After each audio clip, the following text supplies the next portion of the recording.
Captain Jeho Kim stood tall on the bridge of the Serenity. His ship was the pride of Earth's space fleet.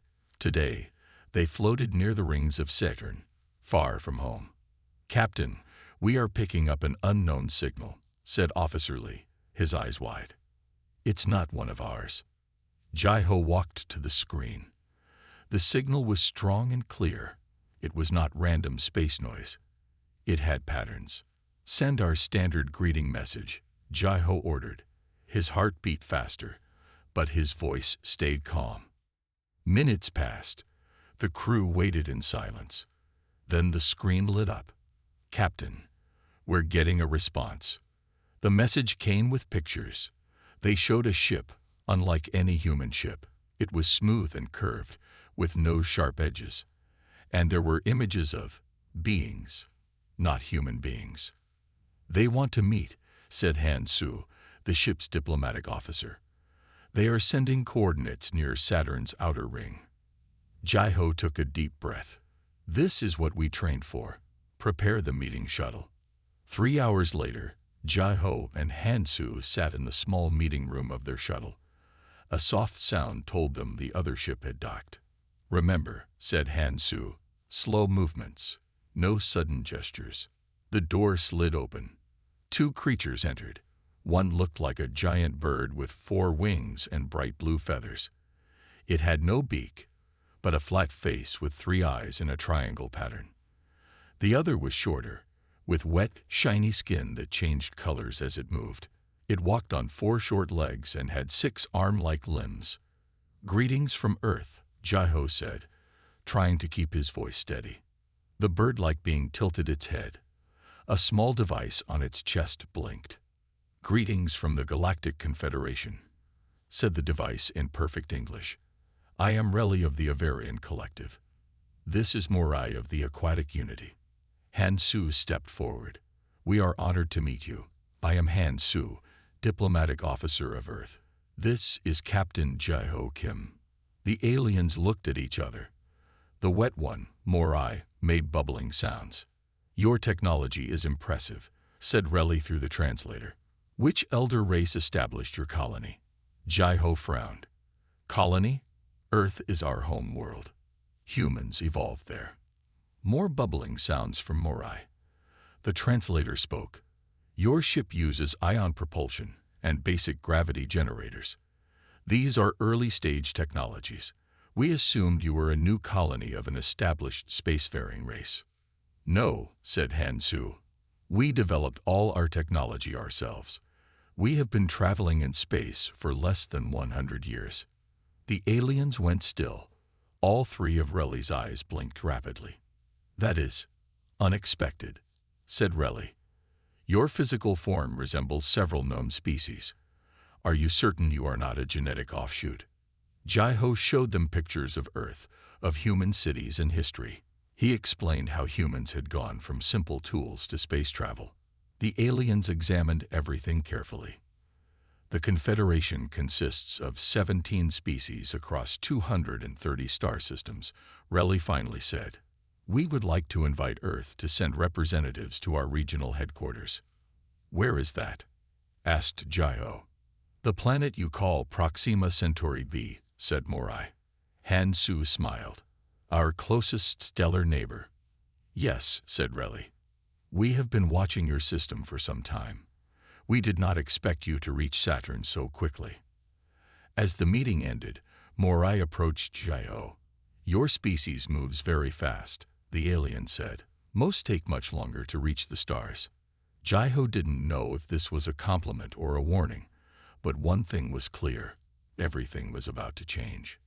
"Tell your leaders," Relly said at the door, "the galaxy is much older and much more crowded than you ever imagined." 1 month after first contact, a human ship approached Proxima Centauri b. Captain Jeho Kim stood on the bridge with his chosen team: Science Officer Da Hyun and Cultural Specialist Naedong. "It's beautiful," said Naedong, looking at the planet on the screen. Unlike Earth, it was purple and gold, with 3 small moons. "And look at those structures," said Da Hyun, pointing to the surface. Huge buildings covered entire continents, shining like jewels. Their ship landed at a special dock. The three humans stepped out into air that smelled like cinnamon. A group of aliens waited for them. "Welcome to Proxima Hub," said a tall, tree-like being with bark-covered skin and leaves for hair. "I am Ventil, your guide." Ventil led them through amazing halls with ceilings that reached up hundreds of meters. Aliens of all shapes and sizes moved around them. Some floated, some crawled, some had wheels instead of legs. "The Grand Council is waiting," said Ventil. "They rarely meet new species." They entered a massive round room with seats rising in circles. Hundreds of aliens looked down at them. In the center stood a being made of what looked like glass and light.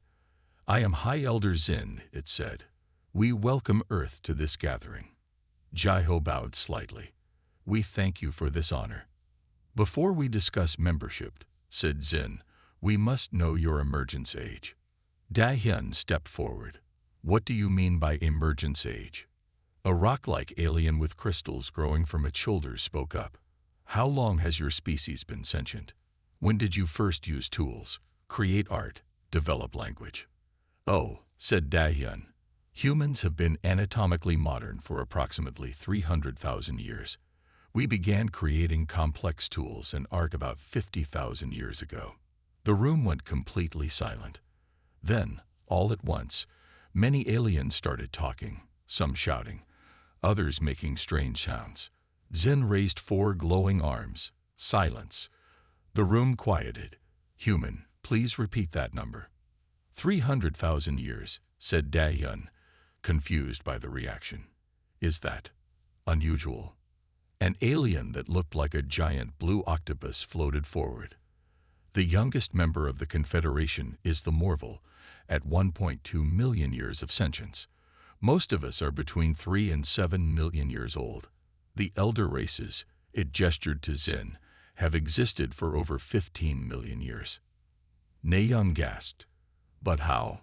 Earth itself is over 4 billion years old." "Evolution takes time," said the octopus alien. "Sentient species typically develop slowly, taking millions of years to reach space travel. Humans went from first flight to landing on our moon in just 66 years, said Jaiho quietly. More commotion erupted in the chamber. Zin's light body pulsed brightly. "This requires investigation," Zin announced. "Humans, you will provide evidence of your evolutionary timeline."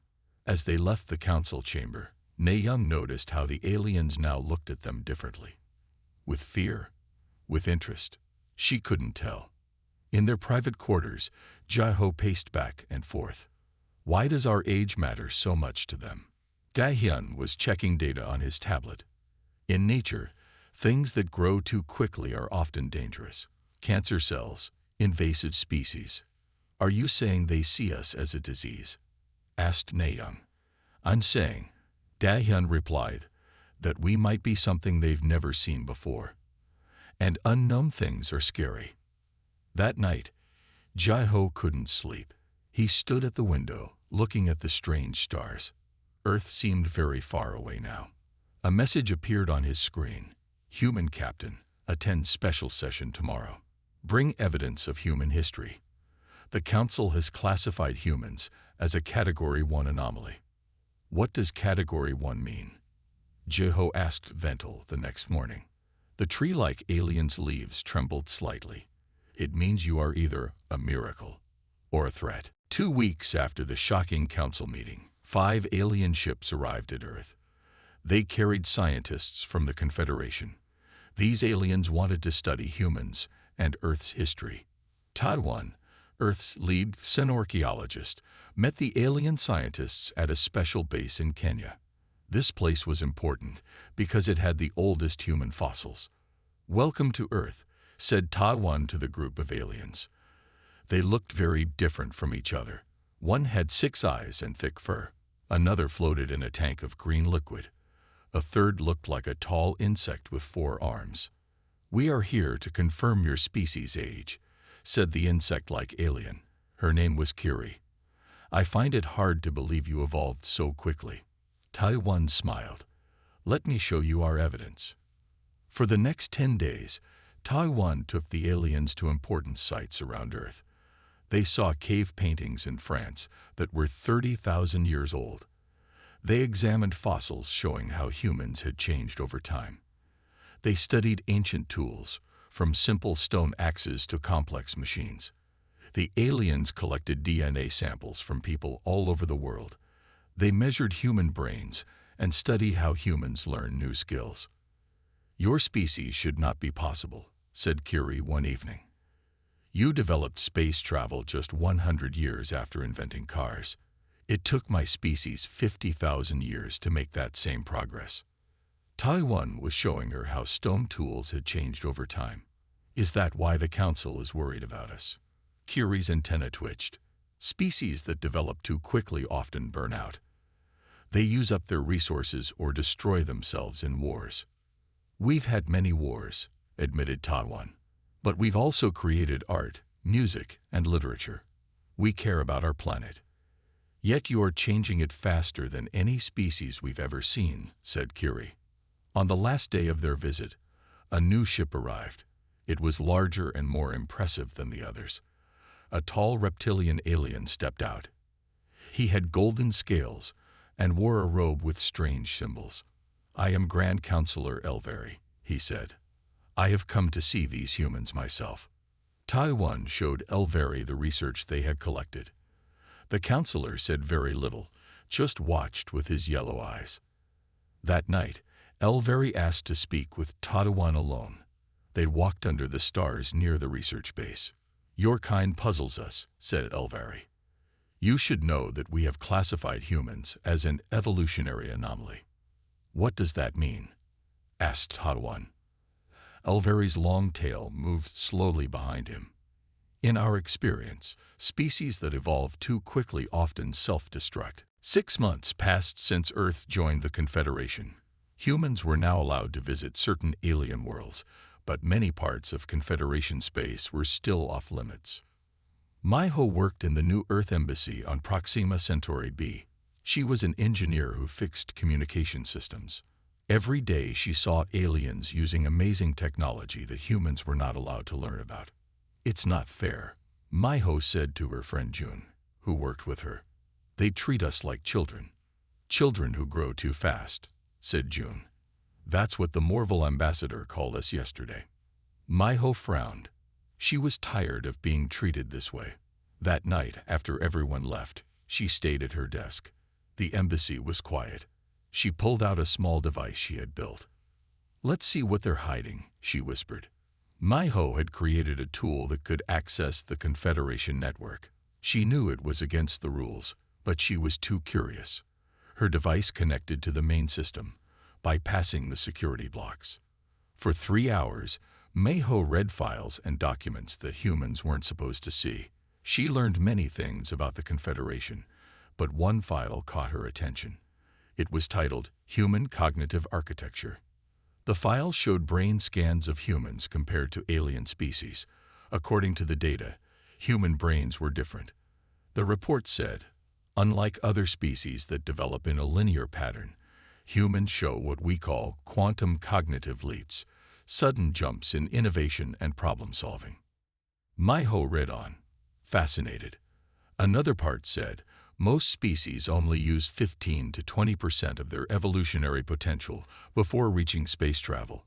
Humans are currently using 47%, more than double the normal rate." Suddenly, the lights in the room turned on. Maiho looked up, startled. "I thought someone might be here," said a voice. An alien stood in the doorway. She was tall and thin, with pale blue skin and white hair that seemed to float around her head. Maiho quickly tried to disconnect her device, but it was too late. "Don't worry," said the alien, coming closer. "I'm not going to report you." "Who are you?" asked Maiho. "My name is Orella. I'm a scientist studying human development." The alien looked at Maiho's screen. "I see you found my research." "Your research?" Maiho was surprised. "You wrote this file?" Orella sat down next to Maiho. "Yes. For 3 years, I've been studying why humans develop so quickly. The council doesn't like my work. They think it's dangerous. Why is it dangerous to study us? Asked Myho. Aurella's eyes, which had no pupils and were completely white, seemed to glow slightly. Because if we understand how humans evolved so quickly, other species might try to copy it. The council prefers stability over rapid change. Myho thought about this, so I'm in trouble for accessing this information. Actually, said Orella, I've been looking for someone like you, someone curious enough to break the rules. What do you mean? I need a human assistant for my research, someone who won't report my work to the council. Orella tilted her head. Would you be interested? Myho knew she should say no. Working with Orella could get her sent back to Earth or worse. But the chance to learn forbidden knowledge was too tempting. What exactly are you studying? Myho asked. Human potential, said Orella. I believe your species has abilities that even you don't know about yet. Abilities that could change everything. Like what? Orella smiled, showing teeth that glowed like her eyes. Like solving problems in ways no one has thought of before. Your species makes connections that seem impossible to us. Myho thought about Earth's history, how humans had gone from horses to spaceships in just 200 years. When do we start? She asked. Now, said Orella, but you must tell no one. The council would stop our work if they knew. As they left the embassy together, Myho wondered if she was making a mistake. But her curiosity was stronger than her fear. What's the first thing you want to know about humans? She asked Orella. Everything, said the alien scientist, but especially why you dream. No other species does it quite like humans do. 1 year after Earth joined the Confederation, alarms rang through the halls of the Grand Council building. Min-Su, Earth's new representative, rushed to the emergency meeting with other alien delegates. The huge round council room was filled with worried voices. Images played on the big screen at the center. They showed ships being destroyed near the edge of Confederation space. High Elder Zin floated to the middle of the room. The light being's glow was dimmer than usual. We have confirmed reports, said Zin. The harvesters have returned. Fear spread through the room. Many delegates began talking at once. Min-Su didn't understand. Who were the harvesters? An old Morval delegate next to Min-Su saw his confusion. The harvesters are a species from beyond our galaxy, the blue octopus-like alien explained quietly. They appear every few thousand years. They take resources and destroy any who resist. On the screen, strange ships moved through space. They were black with red lights and shaped like giant claws. 3 outposts have been destroyed, continued Zin. The harvester fleet is moving toward the Ta City system. Min-Su felt cold. Ta City was only 12 light years from Earth.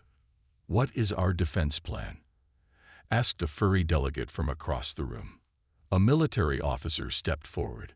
He was from the Reli, the bird-like species that humans had first met. Our fleet is moving to intercept, but...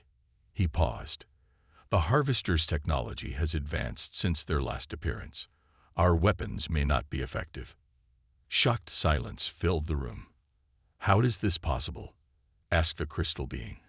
We have had peace for so long. Our military ships are mostly for show and transport. That is the problem, said the Reli officer. We have not fought a real battle in over 100,000 years. We have forgotten the ways of war. Min-Su listened carefully. On Earth, humans had never stopped fighting wars. Even as they reached for the stars, conflicts continued. It was humanity's greatest shame. But now, that experience might be useful. The meeting continued for hours. The council argued about what to do. Some wanted to try to talk to the harvesters. Others suggested giving them whatever they wanted to make them leave. 3 days later, terrible news arrived. The harvesters had destroyed a Confederation colony near the Sol system. 10,000 beings had died. Min-Su sat in his office, thinking hard. Humans weren't allowed to see Confederation military technology. But maybe they could still help. He called Earth and spoke with military leaders.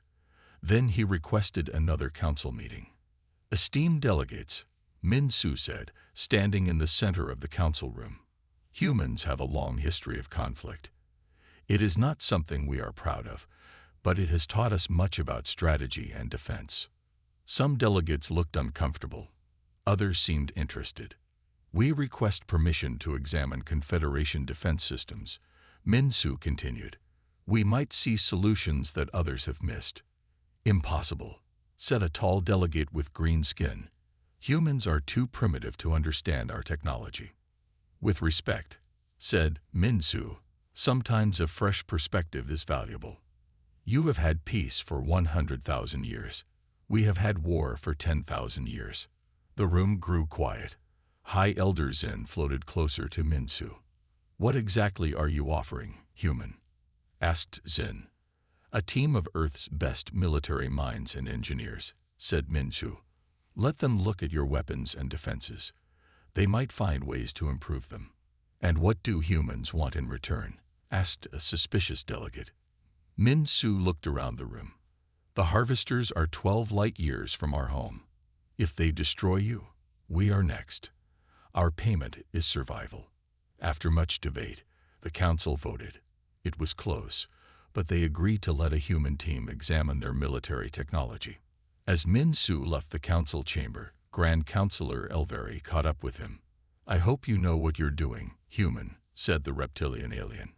"Your species may understand war, but these harvesters have been fighting for millions of years." Min Su nodded.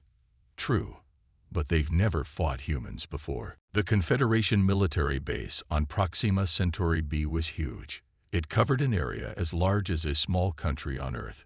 General Sung Min and Chief Scientist Jai Yun led a team of 20 humans through the main entrance.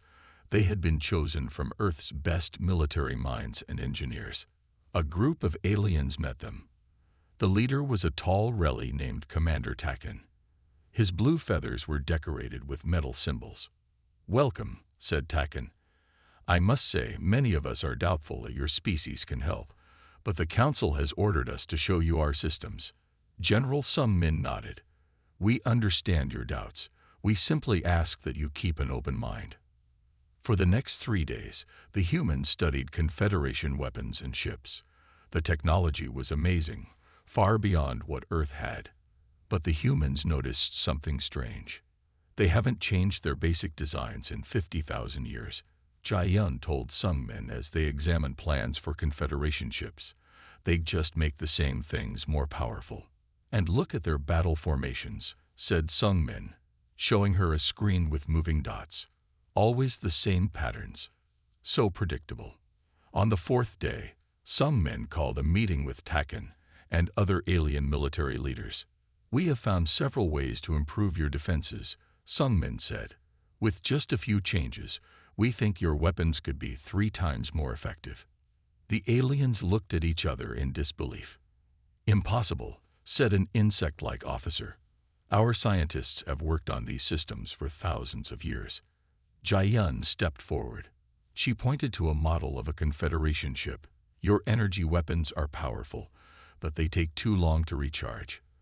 By changing the cooling system, we can make them fire twice as fast." She showed them the changes on a screen. The alien engineers looked surprised. "Also," added Sung Min, "your ships always attack in the same formations. The harvesters have fought you before. They know what to expect." "Formation patterns are based on mathematical perfection," argued Taken. "They have been refined over millennia." "Perfect is predictable," said Sung Min. "In war, surprise is often better than perfection." The aliens didn't believe the humans at first. Arguments broke out. Some aliens left the room in anger. "Prove it," said Taken finally. "Show us these improvements work." The humans spent 2 weeks making changes to one Confederation ship. They modified its weapons, shields, and control systems. Then it was time for a test. In a large simulation room, the modified ship faced off against 10 ships using the original design. The alien military leaders watched with doubt on their faces. The simulation began. The modified ship moved in strange patterns, not following the expected formations. It fired quickly, hitting targets and moving away before they could respond. In just minutes, the modified ship had disabled all 10 original ships. The room was silent. "How did you do this?" asked Taken, his voice quiet with shock. Jai-yun explained the technical changes. Some men explained the new battle tactics. "But how did you think of these ideas?" asked another alien officer.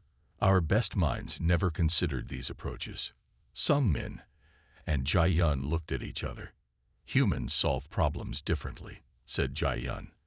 "We try many ideas, even crazy ones. We argue and compete. We make mistakes and learn from them." "Your way is more orderly," said Sung Min. "You build carefully on what came before. But sometimes a new perspective helps."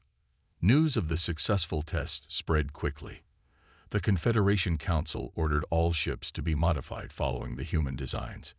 Human officers would help train alien crews in the new tactics.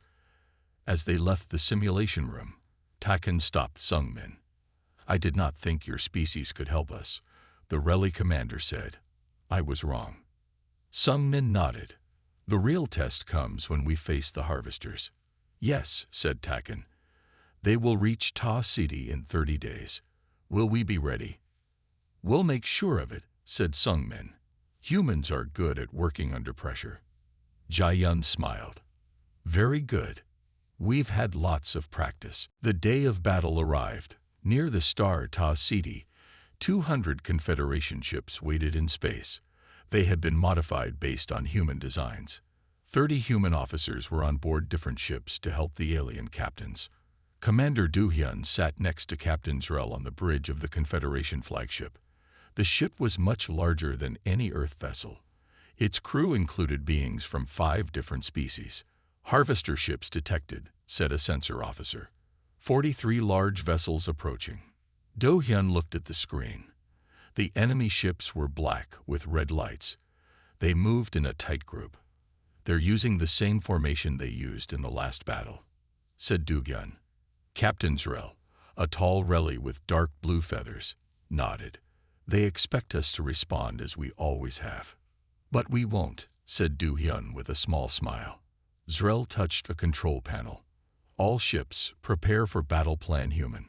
Instead of forming a perfect defensive line as they had in the past, the Confederation ships spread out in a seemingly random pattern. Some moved forward while others hung back. "The harvesters are sending a communication," said a communication officer. A harsh voice filled the bridge. "Confederation vessels, surrender and be harvested quickly. Resist and be destroyed slowly." Zrel looked at Do-hyun. The human officer nodded. "No response," ordered Zrel. "Begin attack sequence." Small, fast ships suddenly shot out from hiding places behind larger vessels. They moved quickly toward the harvester fleet. At the same time, other Confederation ships began firing their weapons from unexpected angles. The harvester ships tried to form a defensive circle, but the Confederation attack came from too many directions at once. "Their shields are dropping on 3 ships," reported a tactical officer. "Focus fire on those 3, ordered Do-hyun. Powerful energy beams hit the weakened harvester ships. One exploded in a bright flash. The others began to retreat. "They're regrouping," said Zrel. "They will adapt to our tactics soon." Do-hyun pointed to a new formation on the screen. "Then we change again. Move to pattern Sigma." The Confederation ships shifted position once more. Some pretended to retreat, drawing harvester ships after them. Others moved in to attack from behind. The battle raged for 6 hours. Both sides lost ships. The space around Ta City was filled with debris and energy discharges. "Our shields are failing," reported an engineer as the flagship shook from a direct hit. "Reroute power from the lower decks," said Do-hyun. He had learned this trick from old Earth space movies, but it actually worked on the advanced Confederation ships. "The harvesters are pulling back," said the sensor officer suddenly. "They're retreating." Everyone on the bridge fell silent. Then cheers erupted from all around. "We did it," said Zrel, his feathers puffed with excitement. For the first time in recorded history, the harvesters have been defeated. Do-hyun felt relief wash over him. Not defeated yet, just pushed back. But we've shown they can be fought, said Zrel. That alone changes everything. News of the victory spread quickly through Confederation space. Humans were suddenly heroes. The species that had been seen as primitive and dangerous was now celebrated. On Earth, people watched broadcasts of the battle. They felt pride that humans had helped save the Confederation. But some leaders worried about what would happen next. At Confederation headquarters, a private meeting took place. Elder species representatives gathered in a small room. The humans have proven useful, said a glowing light being. But they learned too quickly. Already they understand much of our technology. They helped us win, argued a reptilian counselor. Yes, said another elder. And what happens when they no longer need our help? These humans advance faster than any species we have seen. If they continue to learn at this rate, they could surpass even us within a few generations. What are you suggesting? Asked the reptilian. The light being pulsed slowly. Perhaps it is time to implement restriction protocols for everyone's safety. Outside the room, my host stood very still. She had been installing new communication equipment when she overheard the conversation. Her heart beat fast as she slipped away. She needed to tell someone about this, but who would believe her? After the victory at Tau Ceti, humans gained more access to Confederation knowledge.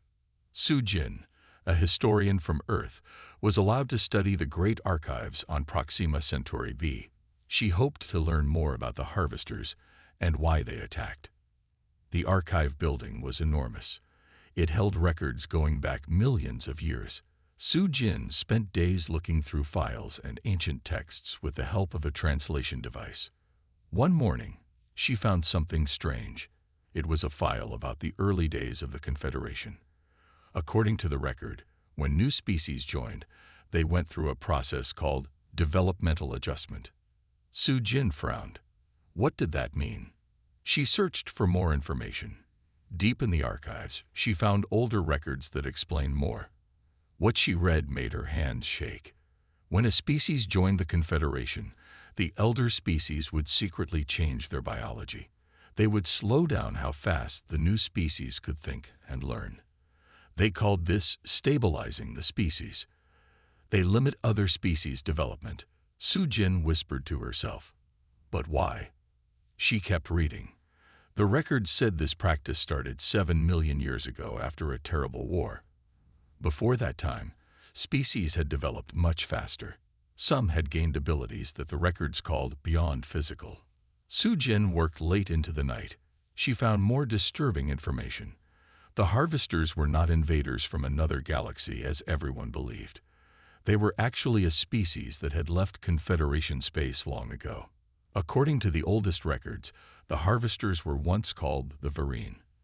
They had refused to be stabilized and left to live beyond the edge of known space. They returned every few thousand years, angry at what had been done to other species. Humans never went through this process, Su-jin realized. That's why we develop so quickly. We're still natural. The next day, Su-jin asked to meet with a member of the elder species.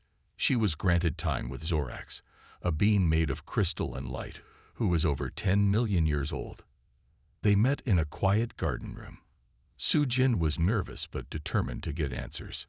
I found records about developmental adjustment, she said directly. Is it true that the Confederation limits the evolution of new species? Zorax's crystal body changed colors slightly. You have been thorough in your research. Is it true?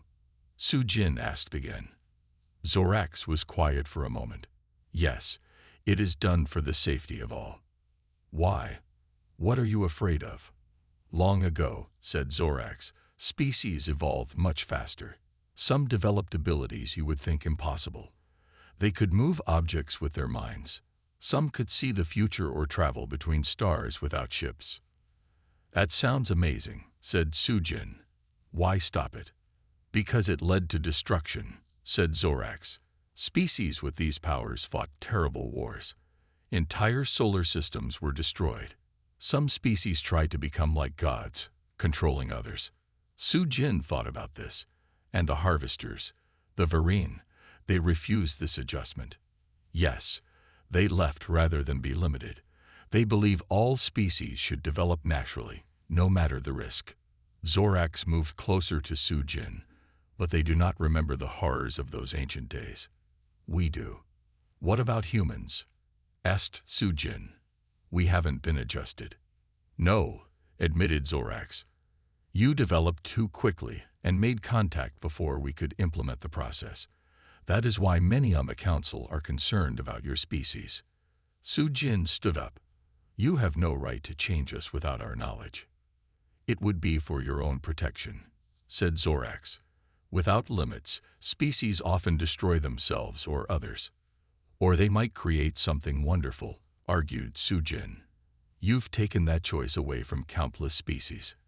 As she left the meeting, Su Jin felt a heavy weight on her shoulders. She had to tell Earth's leaders what she had discovered, but she also knew the Confederation would try to stop her.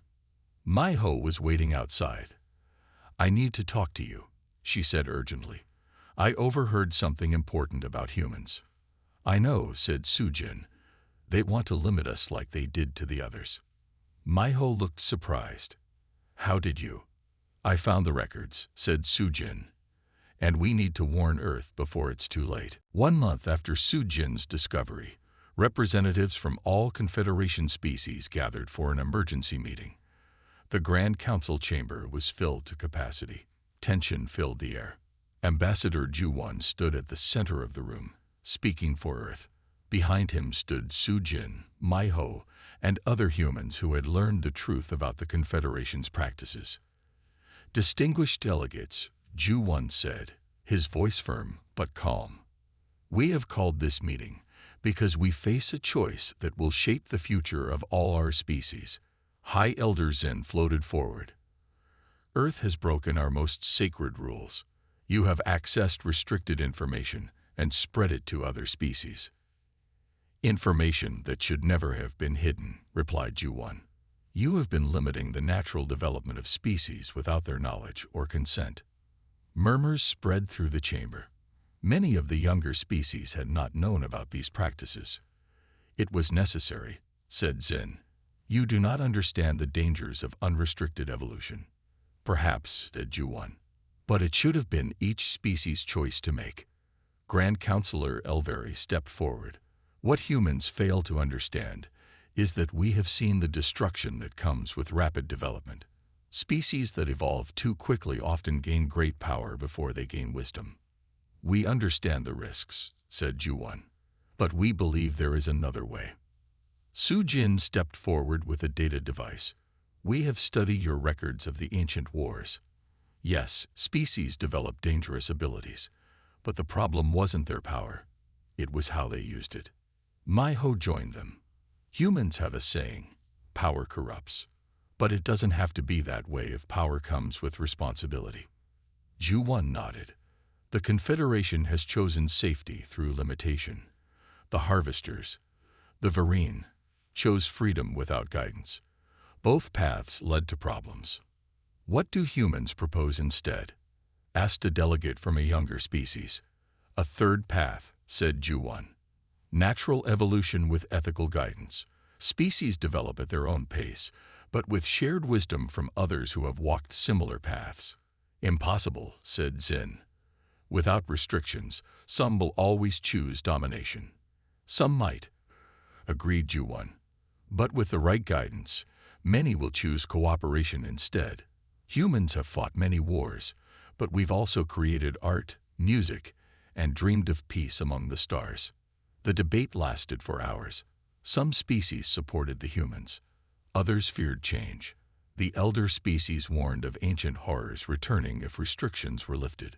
Finally, a representative of the Morval, the youngest Confederation species besides humans, spoke up. We never knew our development was being limited, said the blue octopus-like alien. We deserve the chance to reach our full potential, even with the risks. More species began to agree. Soon, 30 delegates had sided with the humans against the elder species. "This is dangerous," warned Zin. "You risk everything our ancestors built." "No," said Ju-1. "We honor what they built by making it better. A confederation can be more than a system of control. It can be a true partnership of equals." In the end, they reached a compromise. The Natural Evolution Accord was created. Species could choose to develop without restrictions, but would share knowledge and ethical frameworks to guide their growth. Some elder species left the Confederation in protest, but most stayed, watching with cautious curiosity. As for the harvesters, the Varine, Ju-1 sent them a message explaining the new accord. After centuries of fighting, they agreed to meet and talk. 1 year later, Ju-1 stood in the new council chamber. Representatives from 50 species sat together as equals. Among them were several Varine, cautiously returning to the civilization they had left long ago. "We are all different ages," said Ju-1 to the assembly. "Some have been thinking for millions of years, others, like humans, for just thousands. But age is not the same as wisdom, and youth is not the same as foolishness." He looked around the room at the diverse beings. "Together, we can build something greater than any single species could imagine, not by holding each other back, but by lifting each other up." As the new council began its work, Sujin whispered to Meiho, "Not bad for a species that's only 300,000 years old." Meiho smiled. "Just imagine what we'll do when we're 1 million.